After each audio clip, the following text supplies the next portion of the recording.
There comes a time in a man's life when he decides who he wants to be and how Freemasonry and the Scottish Rite fit into his life. We believe the Brotherhood of Freemasonry offers many levels of knowledge to help with life's tough decisions, along with a vast social network of friendship and support.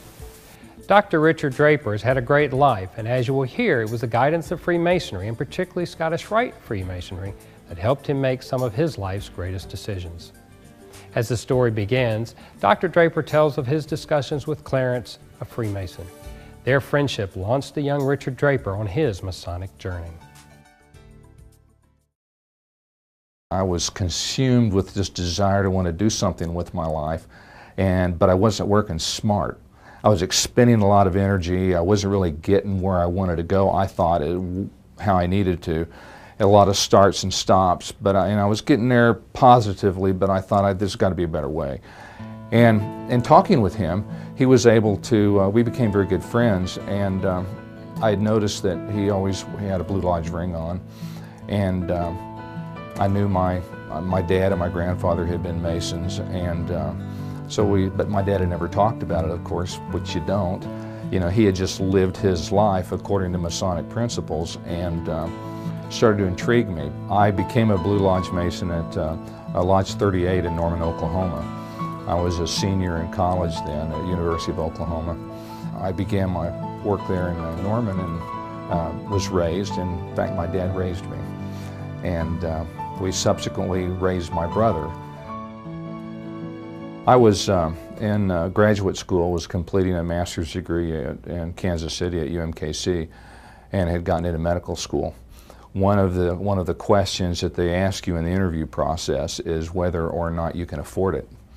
And if you can't afford it, they'll find somebody else that can. I was within 2 weeks of starting classes, and the medical school was very clear about their message. They said that if you don't pay your tuition, you don't start. So I was kind of in a quandary. I didn't really know what to do. My dad was hundreds of miles away. I didn't really know many people in Kansas City because I worked and was going to school and had a young family, a child, and was driving around town, and something compelled me to stop at the Scottish Rite Temple at Linwood in the Paseo. I'd always been aware of the building because it's quite beautiful, and I'd always been a little curious about it, being a Freemason and all. And I didn't know who to talk to. I really didn't know what to do at that point, and so I just needed to talk to somebody. I wanted to talk to a brother, and so I went in there, and Jack Furlong was the executive director then, and we talked and introduced ourselves, exchanged niceties and everything, and he asked me how could he help me, and I told him my situation, and he said, well, how much money do you need? And I figured that if I had $1,500, I could probably swing it. And he asked me some more details about how I arrived at that and what my expenses were. And in those days, the tuition was $5,750, which is nothing these days. And Mr. Furlong listened to every word, and he said, we're not in the business of making school loans. He said, but let me see what I can do. Come back after lunch. And so I thought, okay, great. He's going to give me a $50 scholarship or something like that. And when I got back and I sat at his desk, he pushed this envelope across the desk towards me, and he said, this is the best we can do. And it was a check for $10,000. I think Richard Draper is an interesting man, a unique man, a man of science, certainly, a man of medicine, without doubt, a man of values and faith, and he lives all of those concurrently. To this day, I don't know if it was the Lodge that did, or the Scottish Rite that did that for me, or if he did it out of his own bank account. But the effect was the same. And he literally saved my professional career at that point, before it even started. Well, fast forward years after that, and I'm a practicing emergency department physician in a hospital in Kansas City.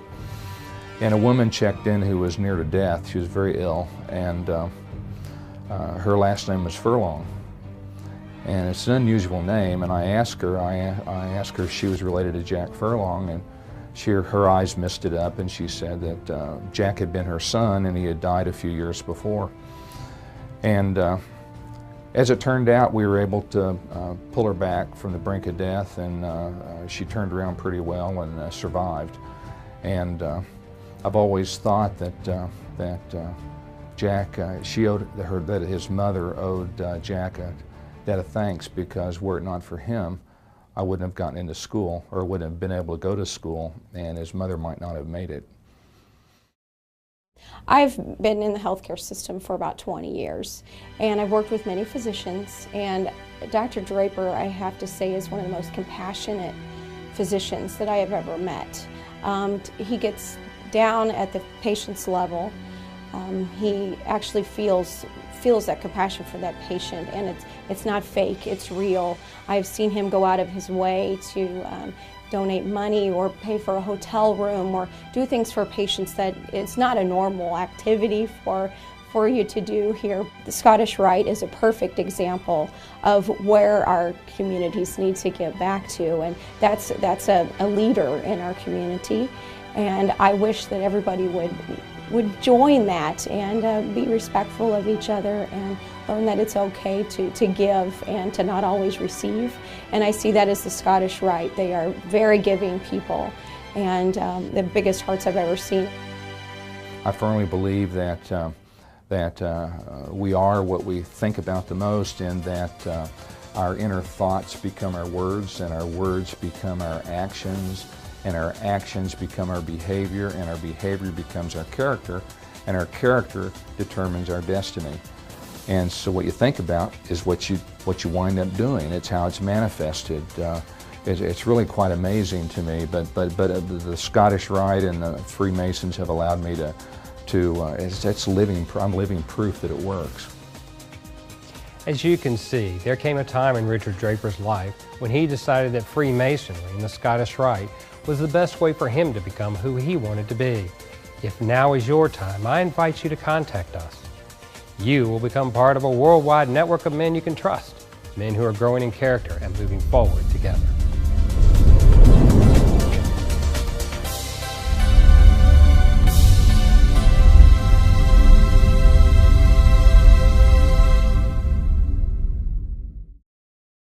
I was able to see very deeply within the experience that is life.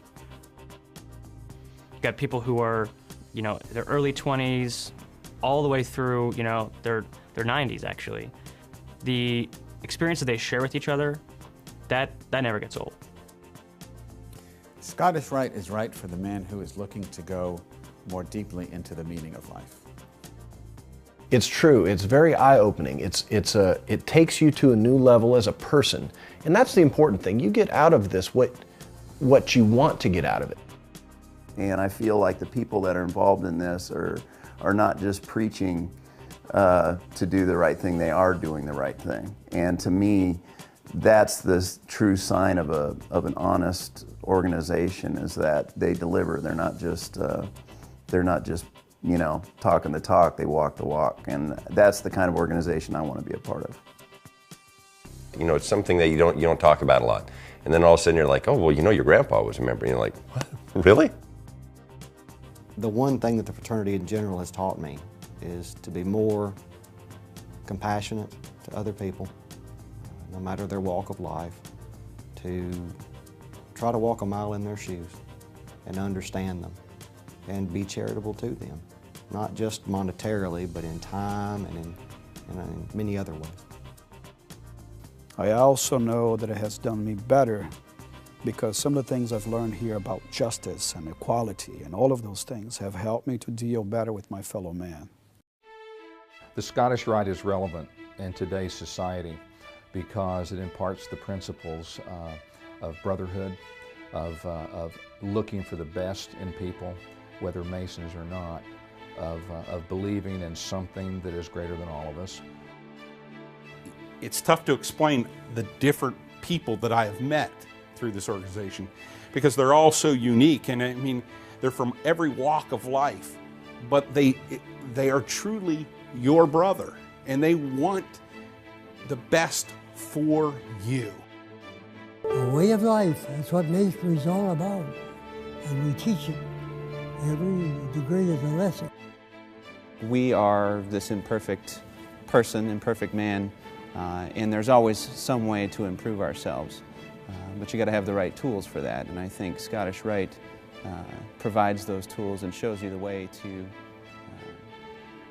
progress as a person and as a man. More and more young people in the Blue Lodges are coming in. A lot of young people that I see, former military, business people, are finding in us what we have said all along that we are, which is the opportunity to take good men and make them better. My father is definitely interested now that I've become a Mason. It's one of my favorite subjects. Whenever I talk to them on the phone, it's always about some lecture or program that happened, whether it be in my Blue Lodge or at Scottish Rite, and he's definitely curious. In a spiritual way, it makes you a better person. He already was a great guy anyway, but I think he's been enhanced. His life has been enhanced. The Scottish Rite has rejuvenated my interest in Masonry. It's brought it to a higher level.